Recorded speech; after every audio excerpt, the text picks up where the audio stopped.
जिस दिन का हमको रहता इंतजार है का त्योहार है ये दिन मुबारक तुमको सौ सौ। Welcome back. আশা করছি আপনারা সকলেই ভালো আছেন। তো এই সকল ধরনের হ্যাপি বার্থডে ভিডিওগুলো মেক করার জন্য আমাদের ইনশট অ্যাপ্লিকেশনটিকে ওপেন করতে হবে, যেটা প্লে স্টোরে অ্যাভেলেবেল আছে। এরপর আমরা ভিডিও অপশন দেন নিউ অপশনে, এরপর আমরা ফটোস অপশনে চলে যাব। এরপর আমরা এখান থেকে কিছু পিকচার সিলেক্ট করব। আপনি আপনার মতো করে যার বার্থডে ভিডিও মেক করবেন তার পিকচার সিলেক্ট করবেন।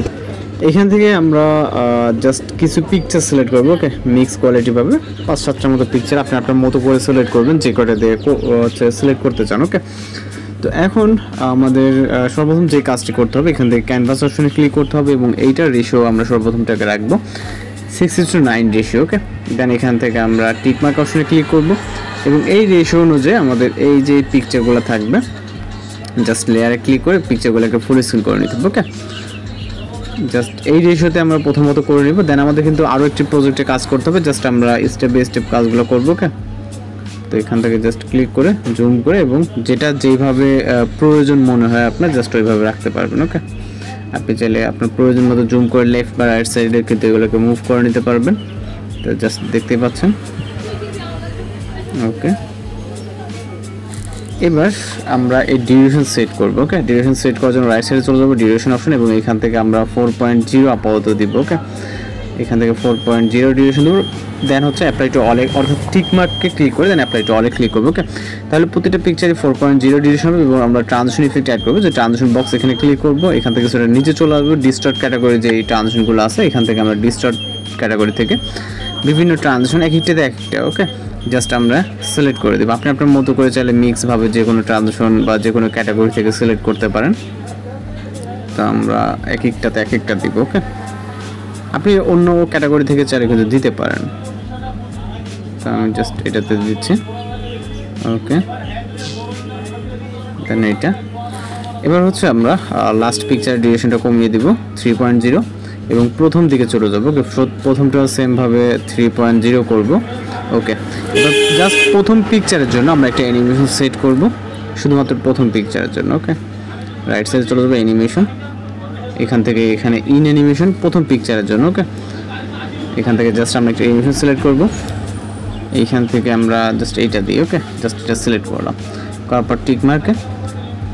এরপর এইখান থেকে আমরা জাস্ট এই যে প্রজেক্টটা আমরা যদি প্লে করি দেখতে পাচ্ছেন আমাদের ভিডিওটি। ওকে, জাস্ট এইভাবে প্লে হচ্ছে। ওকে, দেন আমরা কিন্তু এখন জাস্ট এই প্রজেক্টটিকে সেভ করে নিব। অর্থাৎ এখানে সেভ অপশন আছে, এখানে ক্লিক করব। দেন এখান থেকে ভিডিও রেজলিউশন ঠিকঠাক রেখে আবার সেভ অপশনে ক্লিক করব। তো জাস্ট ভিডিওটি আমাদের এক্সপোর্ট হবে, ওয়েট করতে হবে। ওকে, ভিডিওটি এক্সপোর্ট কমপ্লিট হয়ে গেলে এখান থেকে আমরা ব্যাক করব। ব্যাক করার পর এখান থেকে আমরা ক্যানভাস অপশনে ক্লিক করি, এবার 1:1 রেশিও যেটা আছে এটাকে সিলেক্ট করতে হবে। ওকে, ইনস্টাগ্রাম যে রেশিওটা এটাকে সিলেক্ট করবো। সিলেক্ট করার পর আমরা পিকচারটিকে জাস্ট জুম আউট করবো এবার। ওকে, জুম আউট করে আপনি পর্যাপ্ত পরিমাণ ফুল স্ক্রিন করে নেবেন এই রেশিও অনুযায়ী। ওকে, জাস্ট এই রেশিও অনুযায়ী ফুল স্ক্রিন করে নেবেন।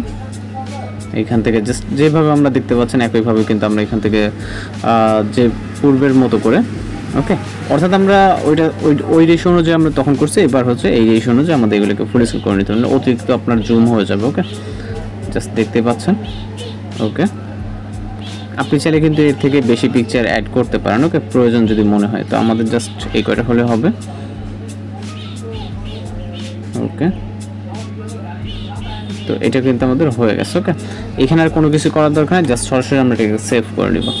প্লে করলে একই রকমভাবে দেখতে পারবেন, জাস্ট রেশিও চেঞ্জ দেন সেভ অপশনে ক্লিক করে আবার এটাকে সেম আগের বারের মধ্যে সেভ করে নিব। ওকে, আমরা যদি দুইভাবে প্রজেক্ট করতে যেতাম তাহলে কিন্তু আমাদের অ্যাকুরেট হতো না, অনেকটা প্রবলেম হতো, যার কারণে একই প্রজেক্ট দ্বারা দুইটা সেভ করে নিলাম ফাইল। দেন আমাদের সেভ হয়ে গেলে আমরা এবার হোম অপশনে ক্লিক করব, নিউ অপশন এবং আবারও এখান থেকে নিউ।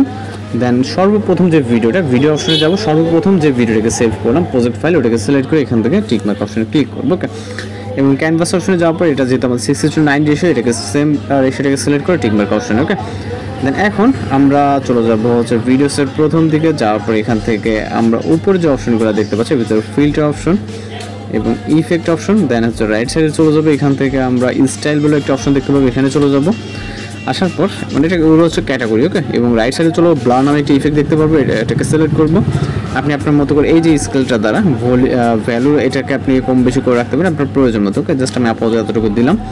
দেওয়ার পর এইটা ক্লিপে ক্লিক করে ভিডিও ইন লেখাতে ক্লিক করবেন, তাহলে হচ্ছে প্রতিটা ক্লিপে অ্যাড হয়ে যাবে। আপনি যদি মনে করেন যে না অ্যাডজাস্ট করবো, এডিট অপশনে ক্লিক করবেন, ভলিউমটাকে আপনি কমিয়ে দিয়ে দেবেন ভ্যালুটা। ওকে, তাহলে ব্লারটা আপনার কম বেশি হবে। দেন চলে যাবো ভিডিওসের স্টার্টিং পয়েন্টে আবারও, দেন টিকমার্কে ক্লিক করে এখান থেকে পিএলপি নাম অপশনে ক্লিক করবো। ভিডিও অপশন থেকে একটি ভিডিও ক্লিপ ভিডিও ডেসক্রিপশনে দেওয়া থাকবে, এটাকে সিলেক্ট করবেন। ওকে, সিলেক্ট করার পর এটাকে আমরা পারফেক্টলি জুম করব। ওকে, এবং ইন্ডিং পজিশনটাতে অবশ্যই এই যে ইন্ডিং পজিশনে আসার পর স্পিল করে অ্যাড অংশ ডিলিট করে দেবেন। এর সাথে মিউজিক আছে, আমাদের এক্সট্রাভাবে কোনো মিউজিক অ্যাড করতে হবে না। ওকে, এবার কাজ হচ্ছে ব্ল্যাক স্ক্রিনটাকে রিমুভ করা। ওকে, দেন এই লেয়ারটিতে একটা ক্লিক করব। জাস্ট লেয়ারটিতে ক্লিক করার পর এখান থেকে রাইট সাইডে চলে যাবো। আমরা এখান থেকে ব্লেন্ড নাম অপশন দেখতে পাচ্ছি এবং এখান থেকে স্ক্যানটাকে সিলেক্ট করে দেবো। ওকে, তাহলে কিন্তু আমরা ব্যাকগ্রাউন্ডে দেখতে পাচ্ছি। ওকে, তো এখন আরও যে কাজ করতে হবে, এখানে স্টার্টিং পয়েন্ট থেকে আবার পিএলপি অপশনে ক্লিক করে এখানে পিএলপি প্লাস পিএলপিতে এবং হচ্ছে আমরা দ্বিতীয়বার 1:1 রেশিওতে যে প্রজেক্টটি সেভ করেছিলাম ওইটাকে সিলেক্ট করবো। ওকে, সরি এইটা না, এইটা। ওকে, তো সিলেক্ট করলাম, করার পর এখান থেকে আমরা এইটা যেহেতু এইভাবে আমরা হচ্ছে এখানে বসাতে পারবো না, আমাদের গোল অর্থাৎ সার্কেল করতে হবে। এর জন্য আমরা এখান থেকে যে কাজটি করব, আমরা জুম আউট বা জুম ইন পরেও করতে পারবো। আমরা রাইট সাইডে চলে যাবো, এখান থেকে মার্কস নামে অপশন এবং এখান থেকে সার্কেল নামে একটি আইকন দেখতে পাচ্ছেন, এখানে ক্লিক করবেন। ওকে, ক্লিক করার পর আপনি এই যে এইটার দ্বারা কিন্তু আপনি হচ্ছে এই যে কম বেশি করতে পারবেন। ওকে, তো আমাদের যদি কম বেশি করার প্রয়োজন এবং এইটার দ্বারা আপনি ফেদার অ্যাড করতে পারবেন। ওকে, এখান থেকে দেখতে পাচ্ছেন যে রাইট সাইডে কিছুটা ফেদার, তো আমরা সামান্য পরিমাণ দিলাম, দেওয়ার পর টিক মার্ক। এরপর এই যে এইটার দ্বারা আপনি এখান থেকে প্রয়োজন মতো জুম করে নেবেন। ওকে, মানে যতটুকু লাগে তো জাস্ট জুম করে নিলাম। নেওয়ার পর এখান থেকে যদি আমরা প্লে করি, প্লে হচ্ছে। ওকে, তো আমরা চলে যাবো আবার স্টার্টিং পয়েন্টে, যাওয়ার পর এখান থেকে আবারও পিএলপি অপশনে ক্লিক করব প্লাস পিএলপিতে এবং ফটোস অপশনে চলে যাবো। আপনি আপনার মতো করে যেই ফটোগুলো আমরা অ্যাড করলাম সেমভাবে আপনি চাইলে ডিফারেন্ট ফটো অ্যাড করতে পারেন বা একই ফটো অ্যাড করতে পারেন। তো আমরা এখান থেকে আমি এই ফটোটিকে নিয়ে নিই আপাতত। দেন এখান থেকে আমরা চলে যাবো রাইট সাইডে মার্কস অপশনে এবং সার্কেলটাকে সিলেক্ট করবো। ওকে, করার পর টিক মার্ক অপশন, এরপর এটাকে আমরা যেখানে রাখতে চাই। ওকে, জাস্ট লেয়ারে ক্লিক করব, শর্ট করতে হলে শর্ট করবেন। ওকে, এবং জাস্ট পর্যাপ্ত পরিমাণ জুম করবেন। ওকে, যতটুকু প্রয়োজন হয় ছোটো বড়ো করতে পারবেন। ওকে, তো এইটা আপনি যতটুকু ছোটো বড়ো করার প্রয়োজন মতো করবেন, করার পর এটাকে পজিশনে অ্যাডজাস্ট করবেন। ওকে, দেন এটা ক্লিপের ইন্ডিংয়ে ক্লিক করে এখান থেকে ভিডিও লেখাতে ক্লিক করবেন, তাহলে এটা ইন্ডিং পর্যন্ত চলে যাবে। দেন আবার স্টার্ট পজিশন থেকে এখান থেকে আবারও পিএলপি যে প্লাস পিএলপি, দেন এখান থেকে ডিফারেন্ট আরও একটি পিকচার সিলেক্ট করবো আমরা। ওকে, আপনি চাইলে আপনার মতো করে যে কোনো একটি পিকচার সিলেক্ট করতে পারেন। দেন এখানে রাইট সাইডে এখান থেকে মার্কস অপশন এবং এখান থেকে আমরা সার্কেলটাকে সিলেক্ট করবো। ওকে, সিলেক্ট করার পর ঠিক একই ওয়েতে যদি ছোটো বড়ো হয়ে থাকে সেক্ষেত্রে আপনি অ্যাডজাস্ট করবেন। ওকে, কিছুটা ছোটো করব। ওকে, এখান থেকে আমরা এটার পজিশনটাও এইখানে দিয়ে দেব। ওকে, ওকে, দেন এটাতে ক্লিপিং এবং ক্লিপ ইন্ডিং লেখাতে ক্লিক করলে এটা ইন্ডিং পর্যন্ত হয়ে যাবে, অথবা আপনি ট্যাপ করে ধরে নিয়ে আসতে পারেন। তো যেহেতু সময়ের ব্যাপার আমরা জাস্ট এখন প্লে করবো। দেখতে পাচ্ছেন অনেক সুন্দরভাবে কিন্তু আমাদের ভিডিওটি প্লে হচ্ছে। এভাবে আপনি যে কোনো কারো ফটো দিয়ে কিন্তু কিছু ফটো দিয়ে বাদ দিয়ে ভিডিও এডিটিং করে নিতে পারেন, সেটা যে কোনো কারো পিকচার দিয়ে। তো এটাকে জাস্ট সেভ করার জন্য এখন হচ্ছে আমরা এখান থেকে টিকমার্ক অপশনে ক্লিক করবো এবং হচ্ছে সেভ অপশনে, এরপর হচ্ছে আপনার ভিডিও রেজুলেশন ঠিকঠাক রেখে দেন সেভ অপশনে ক্লিক করলে আমাদের ভিডিওটি লোডিংয়ে সেভ হয়ে যাবে। এভাবে এই ধরনের ভিডিওগুলোকে এডিটিং করা হয় এবং আপনি খুব সহজে কিছু পিকচার দিয়ে কিন্তু বাদ দিয়ে ভিডিও এডিটিং করে নিতে পারবেন। তো এই ছিল আজকে এডিটিং টিউটোরিয়াল। দেখা হচ্ছে পরবর্তী কোনো ভিডিওতে। ভালো থাকবেন, সুস্থ থাকবেন।